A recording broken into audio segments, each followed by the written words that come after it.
దుఃఖ రాహిత్య స్థితి వస్తుంది, దుఃఖం పోతుంది, అదే ఇండికేషన్. ఇంకా వేరేది ఏమి లేదు.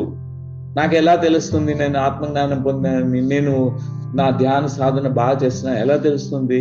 దుఃఖ రాహిత్యము. ఒకానొక రోజున దుఃఖ రాహిత్య స్థితి కలుగుతుంది. ఆత్మ సూర్యుడు, జ్ఞాన సూర్యుడు వెలుగుతాడు,